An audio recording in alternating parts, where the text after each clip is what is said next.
ಗೋಕಳ್ಳತನ ಸೇರಿದಂತೆ ಅನೇಕ ಅಪರಾಧ ಪ್ರಕರಣದಲ್ಲಿ ಆರೋಪಿಯಾಗಿ ನ್ಯಾಯಾಲಯಕ್ಕೆ ಹಾಜರಾಗದೆ ಪೊಲೀಸರ ಬಂಧನದಿಂದ ಕಳೆದ 3 ವರ್ಷದಿಂದ ತಲೆಮರೆಸಿಕೊಂಡಿದ್ದ ಆರೋಪಿಯನ್ನು ಬಂಧಿಸಿ ನ್ಯಾಯಾಲಯಕ್ಕೆ ಒಪ್ಪಿಸಲಾಗಿದೆ. ಭೋಗಿ ಭಾಷಾ ಎಂಬಾತನೇ ಹಲವು ಪ್ರಕರಣದಲ್ಲಿ ಆರೋಪಿಯಾಗಿದ್ದ ವ್ಯಕ್ತಿಯಾಗಿದ್ದಾನೆ.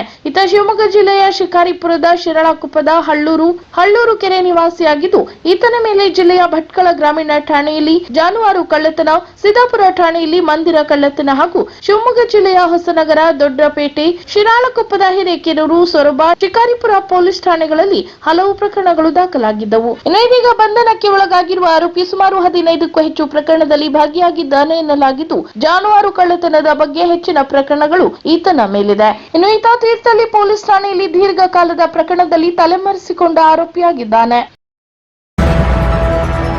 ರೈತರು ಬೆಳೆಯುವ ಉತ್ಪನ್ನಗಳನ್ನು ಮೌಲ್ಯವರ್ಧನೆ ಮಾಡಿ ಅವುಗಳಿಗೆ ಆನ್ಲೈನ್ ಮಾರುಕಟ್ಟೆ ಒದಗಿಸಬೇಕು ಎಂದು ಜಿಲ್ಲಾಧಿಕಾರಿ ಲಕ್ಷ್ಮೀಪ್ರಿಯಾ ಕೃಷಿ ಹಾಗೂ ತೋಟಗಾರಿಕಾ ಇಲಾಖಾ ಅಧಿಕಾರಿಗಳಿಗೆ ಸೂಚನೆ ನೀಡಿದ್ದಾರೆ. ಇದರೊಂದಿಗೆ ಉತ್ತರ ಕನ್ನಡ ಜಿಲ್ಲೆಯ ಬಂದರು ವ್ಯವಸ್ಥೆಯನ್ನು ಸರಿಯಾಗಿ ಬಳಸಿಕೊಂಡು ಇಲ್ಲಿನ ಉತ್ಪನ್ನಗಳನ್ನು ಬೇರೆ ಕಡೆ ರಫ್ತು ಮಾಡುವ ಬಗ್ಗೆಯೂ ಚಿಂತಿಸಬೇಕು ಎಂದು ಅವರು ಸಲಹೆ ನೀಡಿದ್ದಾರೆ. ಉತ್ತರ ಕನ್ನಡ ಜಿಲ್ಲೆಯಲ್ಲಿ ಆಹಾರ ಸಂರಕ್ಷಣಾ ಘಟಕಗಳ ಸ್ಥಾಪನೆಗೆ ಒತ್ತು ನೀಡಬೇಕು. ಆ ಮೂಲಕ ರೈತರ ಉತ್ಪನ್ನಗಳಿಗೆ ಗರಿಷ್ಠ ಲಾಭ ದೊರೆಯುವಂತೆ ಮಾಡಬೇಕು. ಕೃಷಿ ಮತ್ತು ತೋಟಗಾರಿಕಾ ಇಲಾಖಾ ಅಧಿಕಾರಿಗಳು ಈ ಬಗ್ಗೆ ನಿರ್ವಹಿಸಬೇಕೆಂದು ಸೂಚಿಸಿದರು. ಇನ್ನು ಕೇಂದ್ರ ಮತ್ತು ರಾಜ್ಯ ಸರ್ಕಾರಗಳು ರೈತರ ಬೆಳೆಗಳಿಗೆ ಲಾಭ ದೊರಕಿಸುವ ಉದ್ದೇಶದಿಂದ ಹಲವು ಕಾರ್ಯಕ್ರಮಗಳನ್ನು ಜಾರಿಗೆ ತಂದಿದೆ. ಈ ಬಗ್ಗೆ ರೈತರಿಗೆ ಅರಿವು ಮೂಡಿಸಬೇಕು. ಉತ್ಪನ್ನಗಳನ್ನು ಮೌಲ್ಯವರ್ಧನೆ ಮಾಡುವ ವಿಧಾನಗಳ ಬಗ್ಗೆ ತರಬೇತಿ ಆಯೋಜಿಸಿ ಕಿರು ಆಹಾರ ಸಂರಕ್ಷಣಾ ಉದ್ದಿಮೆಗಳ ಸ್ಥಾಪನೆಗೆ ಬ್ಯಾಂಕ್ಗಳಿಂದ ದೊರೆಯುವ ಸಾಲ ಮತ್ತು ಸಬ್ಸಿಡಿಗಳ ಕುರಿತು ಮಾಹಿತಿ ಒದಗಿಸಬೇಕೆಂದು ತಿಳಿಸಿದರು. ಅಲ್ಲದೆ ರೈತರು ಒಟ್ಟುಗೂಡಿ ಬೃಹತ್ ಪ್ರಮಾಣದಲ್ಲಿ ಆಹಾರ ಸಂಸ್ಕರಣಾ ಉದ್ದಿಮೆ ಸ್ಥಾಪನೆ ಮಾಡಲು ಪ್ರೋತ್ಸಾಹ ನೀಡಬೇಕು.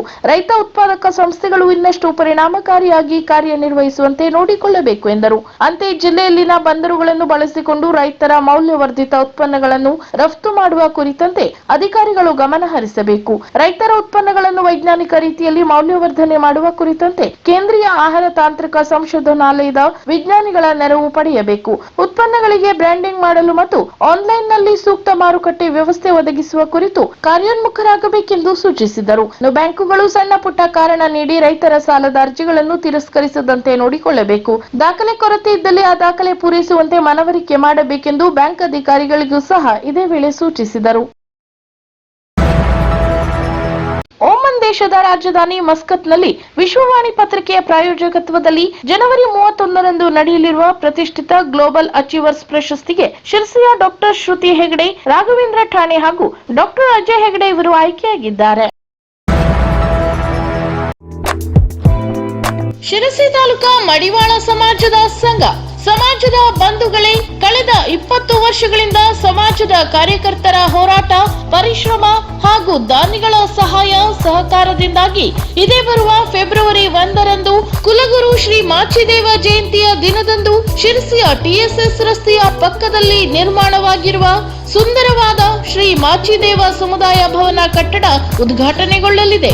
ಅಂದು ಮುಂಜಾನೆ 8:30ಕ್ಕೆ ಶ್ರೀ ಮಾರಿಕಾಂಬಾ ದೇವಿಯ ಪೂಜೆಯೊಂದಿಗೆ ಹೊರಡಲಿರುವ ಮೆರವಣಿಗೆಯು ಶ್ರೀ ಶ್ರೀ ಶ್ರೀ ಬಸವ ಮಾಚಿದೇವ ಚಿತ್ರದುರ್ಗ ಇವರ ದಿವ್ಯ ಸಾನ್ನಿಧ್ಯದಲ್ಲಿ ನಿಮ್ಮೆಲ್ಲರ ನೆಚ್ಚಿನ ಶಿರಸಿ ಸಿದ್ದಾಪುರ ಕ್ಷೇತ್ರದ ಶಾಸಕರಾದ ಭೀಮಣ್ಣ ಟಿ ನಾಯ್ಕ್, ಕೆನಡಾ ಲೋಕಸಭಾ ಕ್ಷೇತ್ರದ ಮಾನ್ಯ ಸಂಸದರಾದ ಶ್ರೀ ವಿಶ್ವೇಶ್ವರ ಹೆಗಡೆ ಕಾಗೇರಿ ಇವರ ಗೌರವ ಉಪಸ್ಥಿತಿಯೊಂದಿಗೆ ಲೋಕಾರ್ಪಣೆಗೊಳ್ಳಲಿದೆ.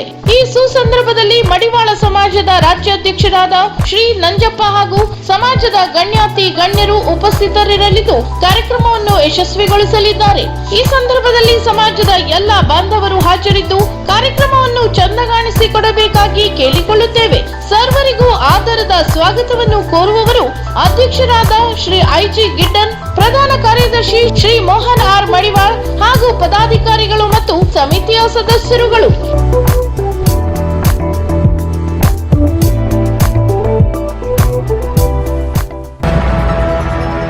ಮುಸ್ಲಿಂ ಸಮುದಾಯದವರು ಗೋಮಾಂಸ ಸೇವಿಸುವುದು ಸತ್ಯ, ಆದರೆ ಎಂದಿಗೂ ಕದ್ದ ಮಾಂಸವನ್ನು ತಿನ್ನುವುದಿಲ್ಲ ಎಂದು ಭಟ್ಕಳದ ತಂಜಿಮ್ ಅಧ್ಯಕ್ಷ ಇನಾಯತುಲ್ಲಾ ಶಾಬಂದ್ರಿ ತಿಳಿಸಿದ್ದಾರೆ. ಹೊನ್ನಾವರದಲ್ಲಿ ಗರ್ಭ ಧರಿಸಿದ ಗೋವನ್ನು ಹತ್ಯೆ ಮಾಡಿದ ಪ್ರಕರಣದಲ್ಲಿ ಭಟ್ಕಳದ ಹೆಸರು ಕೇಳಿ ಬಂದಿದೆ. ಆದರೆ ಕಳ್ಳತನದಿಂದ ಗೋ ಹತ್ಯೆ ಮಾಡಿದವರನ್ನು ಭಟ್ಕಳದವರು ಎಂದಿಗೂ ಒಪ್ಪುವುದಿಲ್ಲ ಎಂದು ಅವರು ತಿಳಿಸಿದ್ದಾರೆ. ಇನ್ನು ಹೊನ್ನಾವರದಲ್ಲಿ ಹತ್ಯೆ ಮಾಡಿದ ಗೋವಿನ ಮಾಂಸವನ್ನು ಭಟ್ಕಳದಲ್ಲಿ ಮಾರಾಟ ಮಾಡಿರುವುದಕ್ಕೆ ಹಾಗೂ ತಿಂದಿರುವುದಕ್ಕೆ ನಮಗೂ ಬೇಸರವಿದೆ ಎಂದು ಅವರು ಇದೇ ವೇಳೆ ತಿಳಿಸಿದರು. ಅಲ್ಲದೆ ಕಳ್ಳತನ ಮಾಡಿ ಮಾಂಸ ಕೊಡುತ್ತಾರೆ ಎನ್ನುವ ಕಾರಣಕ್ಕೆ ನಾವು 1 ತಿಂಗಳು ಇಂತಹ ಮಾಂಸ ಖರೀದಿಯನ್ನು ಬಂದ್ ಮಾಡಿದ್ದೆವು ಎಂಬ ವಿಷಯ ಸಹ ಬಿಚ್ಚಿಟ್ಟರು. ಅಲ್ಲದೆ ದನ ಕಳ್ಳತನ ಮಾಡುವವರ ವಿರುದ್ಧ ಕಠಿಣ ಕ್ರಮವಾಗಬೇಕೆಂದು ಇದೇ ವೇಳೆ ಒತ್ತಾಯಿಸಿದರು. ನ್ಯಾಯವಾದಿ ಇಮ್ರಾನ್ ಲಂಕಾ ಮಾತನಾಡಿ, ಅಕ್ರಮ ಗೋವಧೆ ಹಿಂದೆ ಯಾರೇ ಅಡಗಿದ್ದರೂ ಅವರನ್ನು ಬಂಧಿಸಬೇಕು. ಒಂದೇ ಸಮುದಾಯದವರಿಂದ ಈ ಕೆಲಸ ನಡೆಯುತ್ತಿಲ್ಲ. ಯಾರೇ ಈ ಅಕ್ರಮ ನಡೆಸಿದರೂ ನಾವು ಅದನ್ನು ಒಪ್ಪುವುದಿಲ್ಲ ಎಂದರು. ಶಿರಸಿಯ ಮಾರಿಕಾವಲ್ ಸರ್ಕಾರಿ ಪ್ರೌಢಶಾಲೆಯ ಹಳೆ ವಿದ್ಯಾರ್ಥಿಗಳ ಸಂಘದಿಂದ ಸ್ನೇಹ ಸಮ್ಮಿಲನ ಹಾಗೂ ಗುರುವಂದನಾ ಕಾರ್ಯಕ್ರಮವು ಅದ್ದೂರಿಯಾಗಿ ನೆರವೇರಿತು. ಶಿರಸಿ ನಗರ ಯೋಜನಾ ಪ್ರಾಧಿಕಾರದ ಅಧ್ಯಕ್ಷ ಜಗದೀಶ್ ಗೌಡ ಕಾರ್ಯಕ್ರಮವನ್ನು ಉದ್ಘಾಟಿಸಿದರು. ನಂತರ ಮಾತನಾಡಿದ ಅವರು, 150 ವರ್ಷಗಳ ಇತಿಹಾಸ ಹೊಂದಿರುವ ಈ ಪ್ರೌಢಶಾಲೆಯ ಅಭಿವೃದ್ಧಿಗೆ ಸಂಘದ ಮೂಲಕ ಎಲ್ಲರೂ ಪ್ರಯತ್ನಿಸೋಣ. ಪ್ರೌಢಶಾಲೆಯನ್ನು ಉನ್ನತ ಮಟ್ಟಕ್ಕೇರಿಸುವ ನಿಟ್ಟಿನಲ್ಲಿ ಎಲ್ಲರೂ ಕೈಜೋಡಿಸೋಣ ಎಂದು ತಿಳಿಸಿದರು. ಕಾರ್ಯಕ್ರಮಕ್ಕೆ ಅತಿಥಿಗಳಾಗಿ ಆಗಮಿಸಿದ್ದ ಶಾಲೆಯ ಹಳೆಯ ವಿದ್ಯಾರ್ಥಿ ಪ್ರೊಫೆಸರ್ ಶ್ರೀಕೃಷ್ಣ ಇಸಳೂರು ಅವರನ್ನು ಸಂಘದ ಪರವಾಗಿ ಇದೇ ವೇಳೆ ಗೌರವಿಸಲಾಯಿತು. ಇನ್ನು ಡಿಡಿಪಿಐ ಪಿ ಬಸವರಾಜ್ ಪ್ರೌಢಶಾಲೆಯ ಸಾಧನೆಯ ಬಗ್ಗೆ ತಿಳಿಸುತ್ತಾ, ಜಿಲ್ಲೆಯಲ್ಲಿ ಅತಿ ಹೆಚ್ಚು ಪ್ರವೇಶಾತಿ ದಾಖಲಾಗುವ ಈ ಶಾಲೆಯು ಮೂಲಭೂತ ಸೌಕರ್ಯಗಳ ಕೊರತೆಯನ್ನು ಎದುರಿಸುತ್ತಿದ್ದು, ಹಳೆ ವಿದ್ಯಾರ್ಥಿಗಳು ಸಹಾಯ ಹಸ್ತ ಚಾಚಬೇಕೆಂದು ಕರೆ ನೀಡಿದರು. ಇನ್ನು ಬಿಇಒ ನಾಗರಾಜ್ ಸಿ ನಾಯ್ಕ್, ಈ ಪ್ರೌಢಶಾಲೆಯಲ್ಲಿ ಓದಿದ ಹಲವರು ಬೇರೆ ಬೇರೆ ದೇಶಗಳಲ್ಲಿ, ರಾಜ್ಯಗಳಲ್ಲಿ ಕಾರ್ಯನಿರ್ವಹಿಸುತ್ತಾ ಇದ್ದಾರೆ. ಉನ್ನತ ಪರಂಪರೆ ಹೊಂದಿರುವ ಈ ಪ್ರೌಢಶಾಲೆಯ ಶಿಕ್ಷಣದ ಅಭಿವೃದ್ಧಿಗೆ ಸಹಕಾರ ನೀಡಬೇಕೆಂದು ಕೋರಿದರು. ಇನ್ನು ಅಧ್ಯಕ್ಷತೆ ವಹಿಸಿ ಮಾತನಾಡಿದ ಶಿರಸಿ ನಗರಸಭಾ ಅಧ್ಯಕ್ಷೆ ಶರ್ಮಿಳಾ ಮದನ್ಗಿರೆ, ವಿದ್ಯಾರ್ಥಿಗಳ ಶಿಕ್ಷಣದ ಬಗ್ಗೆ ಬಹಳ ಆಸಕ್ತಿ ಇರಬೇಕು. ಯಾವುದೇ ಪ್ರಲೋಭನೆಗೆ ಒಳಗಾಗದೆ ಶಿಕ್ಷಕರು ಕಲಿಸಿದ ಪಾಠಗಳನ್ನು ಏಕಾಗ್ರತೆ ಮತ್ತು ಮನಸ್ಸು ಕೊಟ್ಟು ಅಭ್ಯಾಸ ಮಾಡಬೇಕು. ಉತ್ತಮ ಅಂಕಗಳನ್ನು ಗಳಿಸಬೇಕು. ಪಾಲಕರು ಕೂಡ ತಮ್ಮ ಮಕ್ಕಳ ಬಗ್ಗೆ ನಿಗಾ ವಹಿಸಬೇಕು. ಸಂಪರ್ಕ ಮಾಧ್ಯಮಗಳಿಂದ ವಿದ್ಯಾರ್ಥಿಗಳು ದೂರವಿದ್ದು ಸಾಧನೆ ಮಾಡಬೇಕೆಂದು ತಿಳಿಸಿದರು. ಇಕ್ರಾ ಶಿಕ್ಷಣ ಸಂಸ್ಥೆಯ ಸಿಇಒ ಅಲ್ ಹುದಾ, ಸಂಘದ ಅಧ್ಯಕ್ಷ ಶ್ರೀಪತಿ ನಾಯ್ಕ್ ಬೊಮ್ಮನಕೊಡ್ಲು ಪ್ರಾಸ್ತಾವಿಕವಾಗಿ ಮಾತನಾಡಿ, ಪ್ರೌಢಶಾಲೆಗೆ ಬೇಕಾಗುವ ಅಗತ್ಯತೆಗಳನ್ನು ಪೂರೈಸುವಲ್ಲಿ ಎಲ್ಲರೂ ತನು ಮನ ಧನ ಸಹಾಯ ನೀಡಲು ಮನವಿ ಮಾಡಿದರು. ಇನ್ನು ಕಾರ್ಯಕ್ರಮದಲ್ಲಿ ನಿವೃತ್ತ ಶಿಕ್ಷಕರು, ಸೈನಿಕರು, ರೈತರು, ಪೌರ ಕಾರ್ಮಿಕರನ್ನು ಹಾಗೂ ಶಾಲೆಯ ಹಾಲಿ ವಿದ್ಯಾರ್ಥಿಗಳನ್ನು ಗೌರವಿಸಲಾಯಿತು. ಇನ್ನು ಮನೋರಂಜನಾ ಕಾರ್ಯಕ್ರಮದ ಅಂಗವಾಗಿ ಜೂನಿಯರ್ ರಾಜ್ಕುಮಾರ್ ಸಭಿಕರಲ್ಲಿ ವಿದ್ಯುತ್ ಸಂಚಲನ ಮೂಡಿಸಿದರು. ಅಂತೆಯೇ ಯುವ ಗಾಯಕರು, ಹೆಸರಾಂತ ನೃತ್ಯ ತಂಡಗಳು ಪಾಲ್ಗೊಂಡು ಸೇರಿದ ಆಹ್ವಾನಿತ ಜನ ಸಮೂಹವನ್ನು ರಂಜಿಸಿದರು. ಇನ್ನು ಪ್ರೌಢಶಾಲೆಯ ಬಹಳಷ್ಟು ವಿದ್ಯಾರ್ಥಿಗಳು ತಂಡಗಳಾಗಿ ನೃತ್ಯಗಳನ್ನು ಪ್ರಸ್ತುತಪಡಿಸಿದರು. ವೇದಿಕೆಯಲ್ಲಿ ನಗರಸಭಾ ಸ್ಥಾಯಿ ಸಮಿತಿ ಅಧ್ಯಕ್ಷ ಕುಮಾರ್ ಬೋರ್ಕರ್, ಉಪ ಪ್ರಾಂಶುಪಾಲ ರಾಜೇಶ್ ವಿ ನಾಯ್ಕ್, ಶ್ರೀಧರ್ ಮೊಗೆ, ರಾಮು ನಾಯ್ಕ್, ಘನಶ್ಯಾಮ್ ಪ್ರಭು, ಗಣೇಶ್ ಡೈವರ್, ಸಂಘದ ಗೌರವಾಧ್ಯಕ್ಷ ಮುತ್ತು ಪೂಜಾರಿ, ಪ್ರಶಾಂತ್ ಗುಡಿಗಾರ್, ಸಚಿನ್ ಕೊಡ್ಕಣಿ, ನೀಲೇಶ್ ಲೋಖಂಡೆ, ಕಿರಣ್ ಶಿರ್ಸಿಕರ್, ಬಾಲು ಶೆಟ್ಟಿ, ರಾಘವೇಂದ್ರ ರೇವಣ್ಕರ್, ಮನೋಜ್ ಬಾಲನ್, ರಾಘವೇಂದ್ರ ಜಿಎಂ, ದೇವರಾಜ್ ಸೇರಿದಂತೆ ಹಲವು ಹಳೆಯ ವಿದ್ಯಾರ್ಥಿಗಳು ಈ ವೇಳೆ ಉಪಸ್ಥಿತರಿದ್ದರು. ತಮ್ಮ ಅನುಮತಿ ಇಲ್ಲದೆ ಅಧಿಕಾರಿಯನ್ನು ವರ್ಗಾವಣೆ ಮಾಡಿರುವುದಕ್ಕೆ ಕಾರವಾರದ ಕಾಂಗ್ರೆಸ್ ಶಾಸಕ ಸತೀಶ್ ಸೇಲ್ ಅಧಿಕಾರಿಗಳ ವಿರುದ್ಧ ಗರಂ ಆಗಿದ್ದು, ತಮ್ಮ ಪಕ್ಷದ ನಾಯಕರ ವಿರುದ್ಧವೇ ಅಸಮಾಧಾನ ತೋಡಿಕೊಂಡ ಘಟನೆ ಕಾರವಾರ ತಾಲೂಕು ಪಂಚಾಯತ್ ಕೆಡಿಪಿ ಸಭೆಯಲ್ಲಿ ನಡೆದಿದೆ. ಇನ್ನು ಕಾರವಾರ ಶಾಸಕ ಸತೀಶ್ ಸೇಲ್ ಹೆಸ್ಕಾಂ ಇಂಜಿನಿಯರ್ ವೀರಣ್ಣ ಶಿಬಣ್ಣನವರ ವರ್ಗಾವಣೆಗೆ ತಾಲೂಕು ಮಟ್ಟದ ಕೆಡಿಪಿ ಸಭೆಯಲ್ಲಿ ಹೆಸ್ಕಾಂ ಇಇ ರೋಷನ್ ಅವರಿಗೆ ಕ್ಲಾಸ್ ತೆಗೆದುಕೊಂಡಿದ್ದು, ಸಭೆಯಲ್ಲಿ ಹೆಸ್ಕಾಂ ಎಡಿಗೆ ಕರೆ ಮಾಡಿ ತರಾಟೆ ತೆಗೆದುಕೊಂಡಿದ್ದಾರೆ. ತಮಗೆ ಮಾಹಿತಿ ಇಲ್ಲದೆ ಹೇಗೆ ಟ್ರಾನ್ಸ್ಫರ್ ಮಾಡಿದಿರಿ? ಇಲ್ಲಿ ಸಾಕಷ್ಟು ಕೆಲಸಗಳಿವೆ. ಜನ ನನಗೆ ಬೈಯುತ್ತಾರೆ. ಬದಲಿ ಅಧಿಕಾರಿ ನೇಮಕ ಮಾಡಿಲ್ಲ ಎಂದು ತಿಳಿಸಿದರು. ಅಲ್ಲದೆ ಹಳಿಯಾಳದಿಂದ ಒತ್ತಡ ಬಂತು ಅಂತ ವರ್ಗಾವಣೆ ಮಾಡಿದ್ದೀರಾ? ನಾನು ಹಳಿಯಾಳ ಕ್ಷೇತ್ರಕ್ಕೆ ಕೈ ಹಾಕ್ತೀನಾ ಎಂದು ಹಳಿಯಾಳ ಮಾಜಿ ಸಚಿವ ಆರ್ ವಿ ದೇಶಪಾಂಡೆ ಹೆಸರು ತೆಗೆದುಕೊಳ್ಳದೆ ತರಾಟೆ ತೆಗೆದುಕೊಂಡರು. ಇನ್ನು ವರ್ಗಾವಣೆಯಾದ ಕಾರವಾರದ ಎಇಇ ವೀರಣ್ಣ ಶಬ್ಬಣ್ಣನವರ್ ಭಾರಿ ಭ್ರಷ್ಟಾಚಾರ ಮಾಡುತ್ತಿದ್ದಾರೆ ಎಂದು ಸ್ಥಳೀಯ ಗುತ್ತಿಗೆದಾರರು ಹಳಿಯಾಳ ಶಾಸಕ ಆರ್ ವಿ ದೇಶಪಾಂಡೆ ಅವರಿಗೆ ದೂರು ನೀಡಿದ್ದರು. ಈ ದೂರು ಕೊಟ್ಟ ಕೆಲವು ದಿನದ ನಂತರ ಕಾರವಾರದಿಂದ ಹುಬ್ಬಳ್ಳಿಗೆ ಆತನನ್ನು ವರ್ಗಾವಣೆ ಮಾಡಲಾಗಿತ್ತು. ಈತ ಶಾಸಕರಿಗೆ ಹೆಚ್ಚು ಆಪ್ತರಾಗಿದ್ದರು. ಇನ್ನು ಯಾರೋ ಗುತ್ತಿಗೆದಾರರು ಇಲ್ಲಿನ ಎಇಇ ಬಗ್ಗೆ ದೂರು ಕೊಟ್ಟಿದ್ದಾರೆ. ಅವರ ದೂರಿನ ಮೇರೆಗೆ ಆತನನ್ನು ವರ್ಗಾವಣೆ ಮಾಡಲಾಗಿದೆ ಅಂತಿದ್ದಾರೆ. ಆತ ಏನು ತಪ್ಪು ಮಾಡಿದ್ದ ಎಂಬುದರ ಬಗ್ಗೆ ನನಗೆ ಗೊತ್ತಿಲ್ಲ. ಎಇಇ ವೀರಣ್ಣ ಶಿಬಣ್ಣನವರನ್ನು ಬೇಕಂತಲೇ ವರ್ಗಾವಣೆ ಮಾಡಲಾಗಿದೆ. ವರ್ಗಾವಣೆ ಮಾಡಿದ ಬಳಿಕ ಆತನ ಸ್ಥಾನಕ್ಕೆ ಬೇರೆಯವರನ್ನು ಹಾಕಬೇಕಿತ್ತು. ಕೆಲವರ ಒತ್ತಡದಿಂದಲೇ ಶಿಬಣ್ಣನವರ ವರ್ಗಾವಣೆ ಆಗಿರಬಹುದು. ಕೆಲವರಿಗೆ ಜಿಲ್ಲೆಯಲ್ಲಿನ ಜನ ಸತ್ತರೂ ಪರವಾಗಿಲ್ಲ, ತಮ್ಮ ವರ್ಚಸ್ಸು ಘನತೆಯನ್ನು ಜನರಿಗೆ ತೋರಿಸಬೇಕಿದೆ. ಬೇರೆಯವರು ತನ್ನ ಕ್ಷೇತ್ರದಲ್ಲಿ ಮೂಗು ತೂರಿಸುತ್ತಿಲ್ಲ.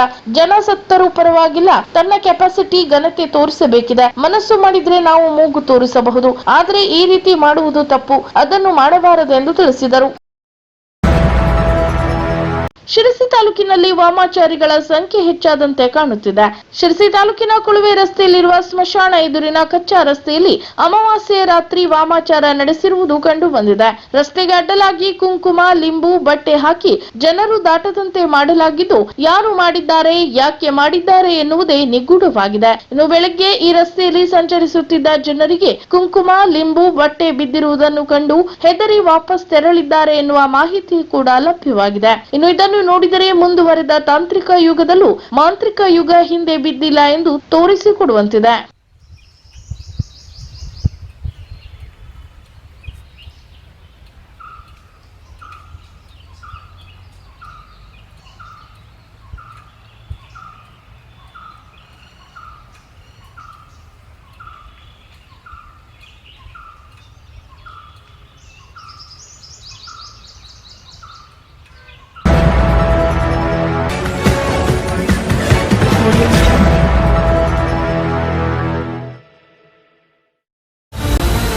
ಕದಂಬ ನ್ಯೂಸ್ ಫಸ್ಟ್, ನಿರ್ಭೀತಿಯಿಂದ ನಿಮ್ಮ ಪರವಾಗಿ.